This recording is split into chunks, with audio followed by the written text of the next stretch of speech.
don't necessarily believe in like there's like a myth that, you know, art can change the world. Everything changes the world. I just think that we each have like our own little responsibility to like grow.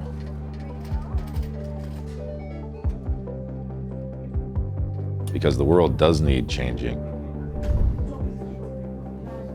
So I think that's kind of what art does. Hopefully inspire people to move on.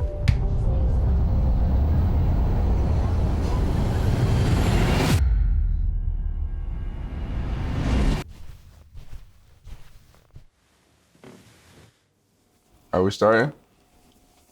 I think I want to start off saying that this means a lot to me. You are genuinely, I think, one of the best musicians, creatives, artists, vocalists. I'm glazing. I'm a glaze this entire piece of content. Thank you. Genuinely, you've been my #1 artist yearly wrapped for the last like 7 years, you know? Again, I said McGee was #1 last year, but besides that, you have been #1 because your music has been like the soundtrack for everything that I do.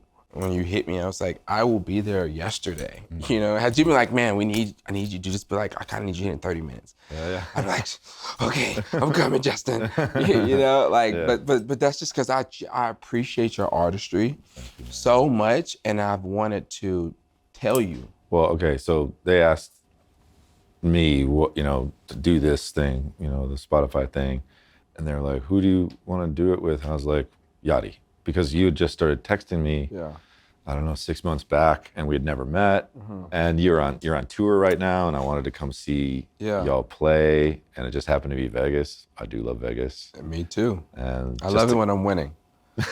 And right now I am winning, so I am loving Vegas right now. Good. Yeah. But yeah, I mean, I just, you know, you just came to my head because we'd been trying to get up, and like, well, here's a person that I respect and admire who's out here making art that is, you're growing, you're changing. So I just think it would be natural, and it has been very fun to like, get to know you. Absolutely. I mean, bro, I was surprised you wanted to do this interview, you know, because I feel like you kind of like, the art speaks, and then you kind of like step back, you know, you're not like in front of a magazine type of guy, you know. I've never done it before. I've never been present enough to enjoy any of it or to want to share. I just had always been in a hurry or something, and just like, no, this is great. I get to sit down with you and talk about some stuff. And I think like it's special. You know, when I found out that you were releasing a new LP, I was like, oh shit, finally, fuck, you know, 5 years. Yeah, I have the same feeling. And it's weird though, because I never got tired of any of the projects, you know, the self-titled 22 I think my first thing that I wanted to ask you, you know, like 5 years since your last project what's going on in that time frame? Are you fully working on that album? Are you working with other people, or are you just like living? Like what is that? I mean, my studio went under, well, first of all, thank you. I'm humbled, and I couldn't have done anything like this. I wouldn't have done anything like this if I didn't have somebody that I admired and respected as much as you. I appreciate that. So thank you for saying all that. It means a lot to me. Was it 2019? My studio kind of went under the knife, and we were doing a bunch of renovations, and we were finishing II. We finished at El Paso, and it just sort of like, we did one tour, and then COVID happened, and so right at that time, my studio was like, there was nobody there. Everyone was, you know, quarantined or whatever, and so I had this little guest house, this little like room about the size of this that I started working in. You know, it's like anybody. I was like on my own, pretty lonely, but I'd send tracks to friends, you know, like, Jimmy, let's chop up this beat and like send it back to me, like somebody, you know, let's do some music, you know. And so I was in that zone, and that's like when the first stuff for Sable and Fable started coming together. Is like, so I'm living on my own out there in the woods, and like I'm pretty used to that sometime, but like not for that length of time. And it, you know, we were talking about touring outside before we started, and you know, that's such an export, that's such an expression and outpouring of stuff. And it was finally, I was just like, had a chance to breathe for the first time in like 16 years or whatever it's been since the whole thing started. Same. You know, so I just had a chance to reflect and be like, is this what I want? Or is like, am I okay? You know, like asking those questions and having time to answer them properly for the first time. So that was where I was at. COVID opened my eyes and slowed down time for me to really think about so many things, because life had just been running so fast that like almost you get into like I don't want to say like a hypnosis state, but just like it's just clockwork. You just like I'm in this state, I'm in this state, I'm recording music here, I'm doing this show. I graduated high school and then I started doing music. Yeah. So like I kind of skipped the time frame of like becoming like a teenager to like a young man. Well, yeah, like we said, it's like you don't have time to process it. Exactly. Even though it's like, oh, well, you're off for 3 months. Aren't you rested? It's like, not really. Right. You know, it's like that you're wound up like a Yeah. machine, and it takes a long time to unravel. So you started 5 years ago, but did it take 5 years? Yeah. I mean, generally with all the projects, like mostly just wrote finished songs that ended up on the record, you know, like right around that time when I was by myself was the song Things Behind Things on the EP, the Sable thing. Right before COVID hit in November 2019, we did Everything's Peaceful Love up in LA with Jimmy and BJ. And that was like a different vibe, like happy sunshine. And I was just like, let's put that on the shelf. Let's like, I want to make a record that's like actually happy so that I could maybe unwind and turn my mood and like where I had gotten in the last 15 years around. Yeah. It's like, let me just like try to wait for songs to arrive that feel like that. So right around that same time, it's, you know, of course I'm cooking with the sad stuff that I'm used to making, but You must be extremely patient yeah. to make that song and be like, okay, let's sit it on the shelf for 5 years. Yeah. If I made that song, I'm like, this shit gotta come out yesterday. Yeah. This shit need to come out, you know? I was definitely by myself during COVID, like doing Instagram Live, like playing it Yeah. for people. I don't think everyone was super pumped about that. But I was just like, couldn't. I was by Right. myself for too long. I was like, Yeah. needed to have something, express something. So was the purpose always for the EP to feel more folk and down and like, I don't want to say sad, but it just feels more like complete opposite of this new body. That was that. I don't know if I didn't know it until like about a year and a half ago or 2 years ago, really, that they were two separate things, or that it was Sable and Fable. Like I knew that the group of songs was working, but it wasn't until I realized like, oh, you can't listen to these 3 songs and listen to these 9 tracks every time. Like that's too much. These, you know, the Sable EP is just, it's heavy. It's 12 minutes, 3 songs. It's like heavy. So I wanted to just give like a 6-month break for people to just absorb that sort of heaviness before we try to, you know, hit spring and bring everybody upliftness. up. Yeah. Which this is definitely your most uplifting project. Yeah. It's like, when you first sent it to me, I was like, I had to process it because it was so different than what I just thought I was going to hear. So I was like, this is different. A lot of my friends were like that too. And like, I think that I could sense that it was okay with me if people didn't immediately get it or ever get it. Like, it's okay if people don't like something, but I just felt like it was so truthful and I needed to do it so much. And it was like, I needed to get these things off my chest, these positive things, you know. At this stage in your life, would you say that this is, because it's the first song that you made, Everything is Peaceful? Yeah. Which was 5 years ago. Yeah. So would you say these last 5 years have just been the most upbeat 5 years, I guess? Would you say? No, but I will say that I've done the most work Okay. to repair, to ask, to reform myself. Yeah.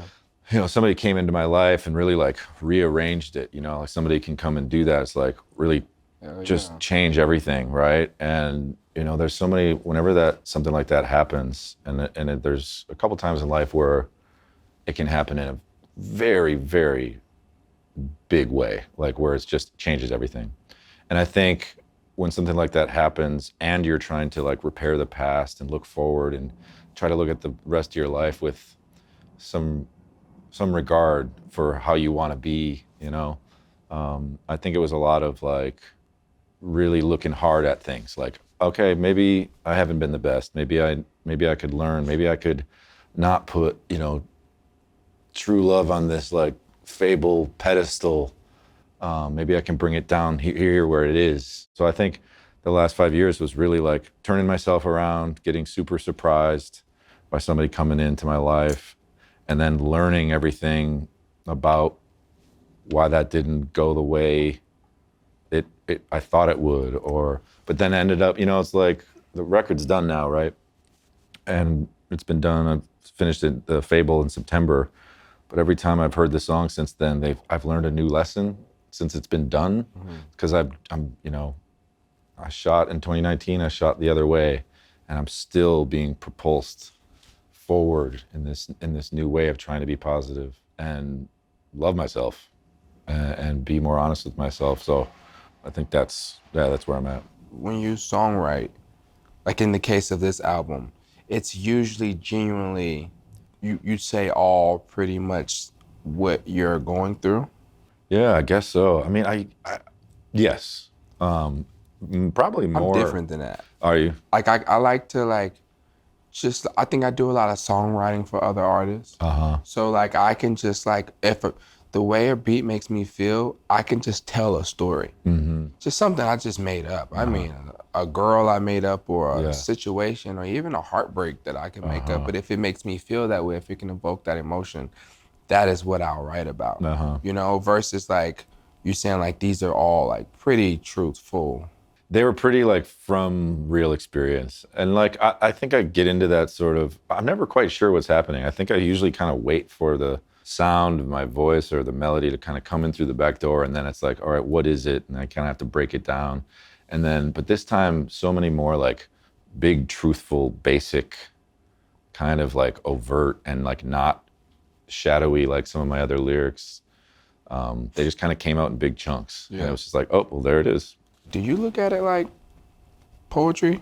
Because when I hear your music, I always, like I told you, I was like, man, this guy's like a poet. You know, a lot of times I like to listen to your music reading the lyrics, because sometimes, you know, like it sounds cool and it's, you know, all effects and filters and stuff, but like when I can read it, I can clear as day hear exactly what you're saying. I can see it because you're so distinctive and you're, you know, telling of whatever is going on sonically. When I'm songwriting, I think like, I am just like waiting to feel something move through me, right? When you're just making something up, or it's like you're waiting, and then the story kind of tells itself. If you can just like put yourself in there with your subconscious and let the music kind of, it's magic. You know, if you're sitting there in a studio working with somebody else, or nobody knows what anybody's there for that day, something will come out of the speakers and be like, I know what it is. like you have the answer. And so like I think it just like kind of comes through the back of my head, and like anybody just kind of comes out of my voice, or like I've got a clear idea of what the words are. And then it just, you know, the 5-year thing, I think it's just about like, all right, I have to chip away at this like a sculpture or something until it really has all the truth wrung out of it, or, you know, mixing metaphors. But I don't know if it's anything's on purpose. I think the only purpose is just like waiting and finding that patience and knowing that like all I have to do is finish the song. I don't have to do it in any time. And sometimes that might mean you have to wait months. And it's not like I don't work at it, but like sometimes if you don't got it, you do have to like let it breathe and come back to it. When you start, like your process on creating an album, do you start when you stop? Like when you put out, do you start again? Or is it like, I'm feeling sad, let's make an album? Or it's like, oh, I'm happy, let's make an album? Or is it just like, oh, this just came out, cool, let's start again? Like, I think there was always something. I think there was always something like just started right as the album was coming out, or right before, or like, you know, there was definitely songs that didn't make 22 that felt right for I. And this record feels more like for me. Like I made this for me. Like I really needed to understand these things. And like I was telling you, like I'm not going on tour right away because I never got to go and really be present or talk about this stuff, or, you know, promote it, whatever this is, you know, like So it feels good. Right now, I have no desire to do anything but be present. And so I don't have any songs. For the first time since all this Bon Iver stuff started, I don't have anything. And I don't have anything I feel like I need to express. It's like, I'm not going to say it's like the final move or something, but it's like the last song on the record, there's a rhythm into Au revoir. It's sort of like, all right, I can finally like float away and look at all this stuff as one big body and sort of just breathe for a second. Saddle on up to the bar here. What do we have here? Okay, the main thing is that this is the color. Like, I had this School Kids Records hoodie that was this color in like 2006, and I was obsessed with it, and I got all these compliments on the thing, and so I was just like, everything salmon. Yeah. And then the art director, the guy that's done all the visuals for all the albums these last 10 years, Eric Carlson, was just like, well, cool, let's start messing with it. And then he was like, salmon like the fish. So we actually bought this like king salmon, and we were like, It's a very big fish. exactly. I've never had salmon. You never had salmon? No. Not a sushi guy? Not a fish guy. That's cool. But we did cook it. It wasn't just like a waste. You ate it? We did. I felt bad. I was too much like, this guy can't die just for art. Yeah, I get it. I mean, might as well eat it. Sick. And then we went to California. We did this like long shot where I was like, well, I'm wearing all salmon. There's the lowercase f for Fable. But yeah, we're putting a little zine together called Salmon Photograph for it. But this is the funnest when we put this together. Oh, that looks cool. And we just like, let's get one shot, like one cool photograph. And so we just all day set up this one shot and just try to get one cool image. And that's sort of like With the plane. You're right. Yeah. Yeah. It would happen to be going over. Right. But yeah, this is like the image. If I had to pick an image that like pulled it all together, this would be it. I was helping Charlie XCX and Danielle Haim working on this remix for her. And I loved the whole Brat Green thing. And it was like, her record was like coming out, and I already had my like salmon thing going on. But then when I was like, oh, people are going to be like, you're yanking, like trying to make your own color. But I was like, yeah, it's cool as hell. Like her whole Brad Green thing was so ill, and the art for that whole thing was so on point. Mm-hmm. So I was like, I don't mind a little salute, to like a great artist. But it's yours though. It's different. Yeah. From then on, I was just like, it's just going to be a salmon with a black square. Yeah. With where this project is, right? It's like, it's such a different energy. The new stuff, than Fable, you mean? Yeah. Just opposed to everything. Well, to be fair, I think they all sound very different. Mm-hmm. They all have extremely different energies. And in my, like the type of music that I make, like when I did Let's Start Here, my like album, the response was very mixed.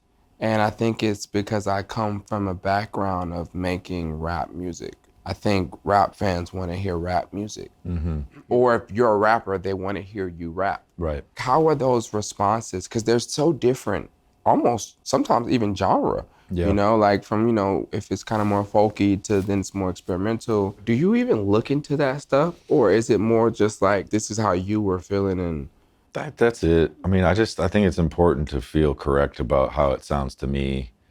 And like, yeah, of course, like you want to push the boundaries and stuff, but it really was just like a natural progression. I think I'm very lucky that I hit a stride where I think people did like go along with me. Or maybe I just was being so diligent about being truthful with the music and what it is that most people went along with it. When the reviews come out and stuff, I always felt a little more nervous about the really glowing reviews, and I was almost drawn to the parts or the reviews that were like, nope, or like this is too much, or like this doesn't make sense, or Bon Iver is kind of whiny, or because like at least I know that they're being truthful, right? And I'm not like it doesn't touch me that people, because there's been some beautiful reviews of the music over the years that put the music into perspective in a way that's really touching and means a lot to me. But it makes me nervous, and I'm like, you just don't drink the Kool-Aid. It's not going to make you better. And if you follow what they like about this, you won't be following the thing that only I can really follow out there in the wilderness of creation. You know what I mean? It sounds a little Yeah, whatever, that made no but sense to me. yeah. I didn't understand that at Yeah. all. But okay. I don't get what you just said. I'm not gonna lie to you at all. That made no sense. I just don't think it's like wise to pay attention too much to like adoration, because I think the point for me is like, or maybe I'm superstitious. Yeah. Maybe I'm superstitious. That's fair. I just really want to be wielding truth more than trying to like hit the right mark in the culture or something like that, you know? I feel that. Man, I just study your music. I study all music. Yeah. But I love to study your music, and I think about when you're creating from a blank canvas, and it's very natural to pull inspiration.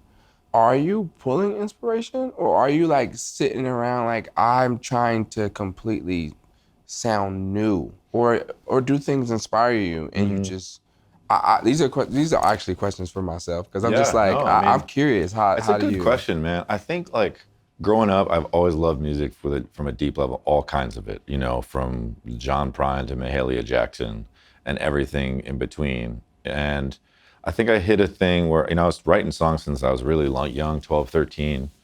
But of course, you're not good at first. And so, I was lucky that I think I crossed over into becoming something new. You know, when I started creating stuff, make something new, and I happened to do that. The timing worked out that was for Emma. Like, that was like when I crossed over into being something fresh. And I think I've loved music since then, but I think till now, you know, of course I've heard things over the years that have inspired me, but not kind of directly. It's all been like my whole life of soaking music and emotion up. It's just sort of gone all into this Bon Iver project.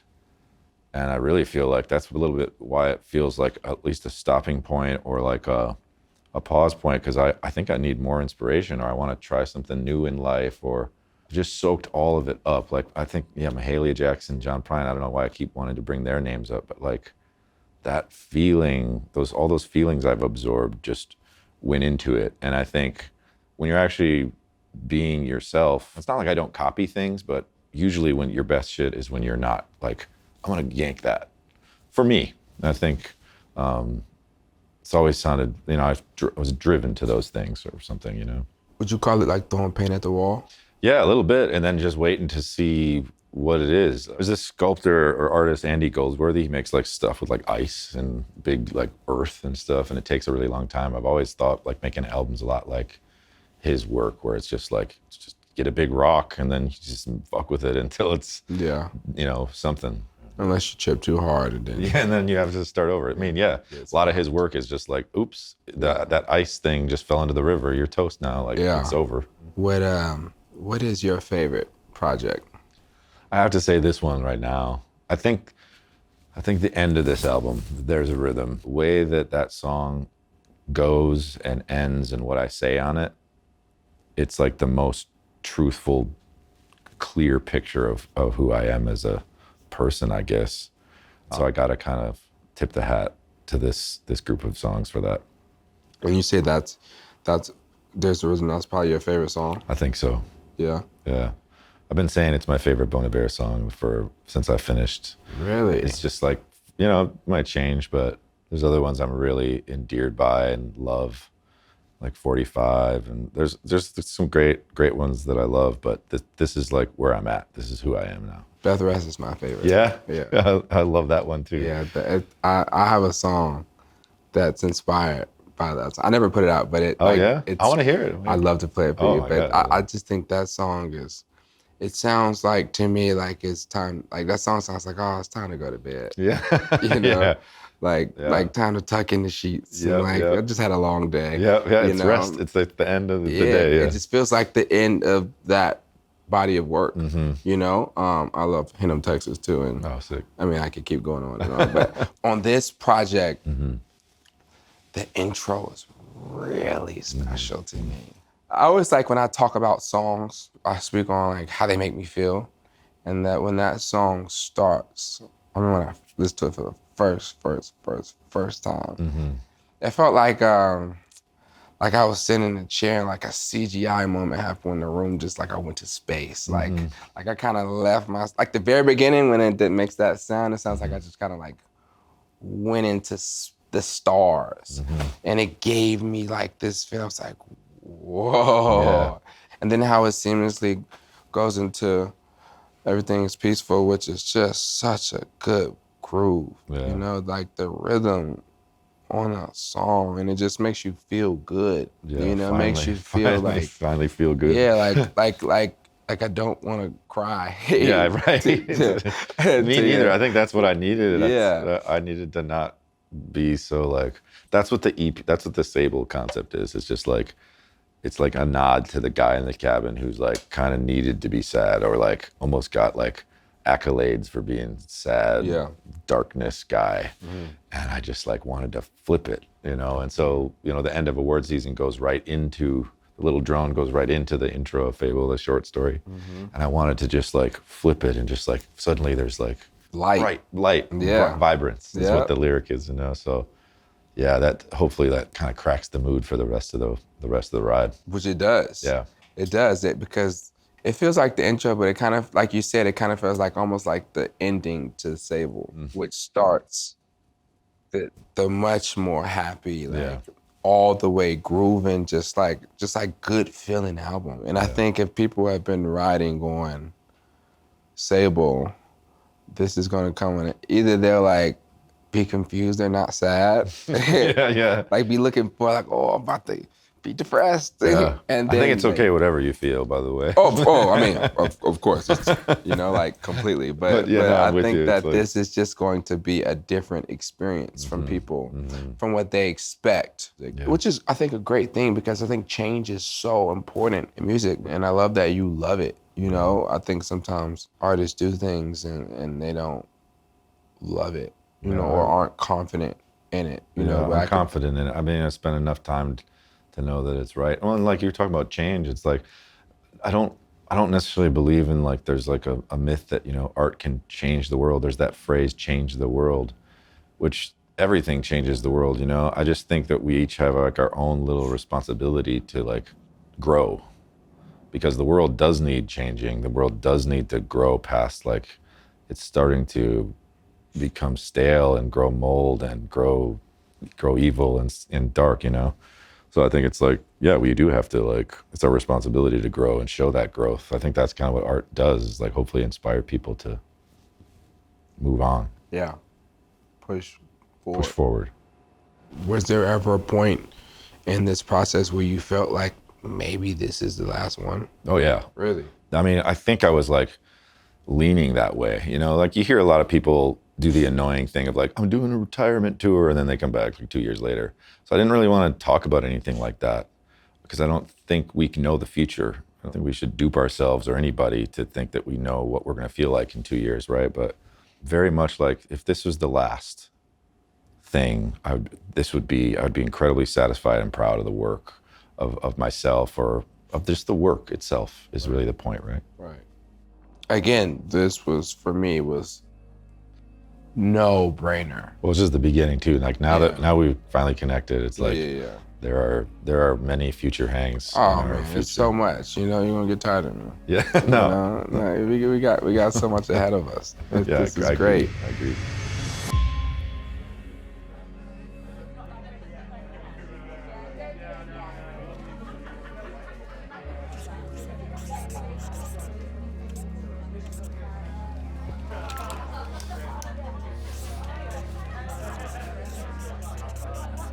Ooh, that's pretty.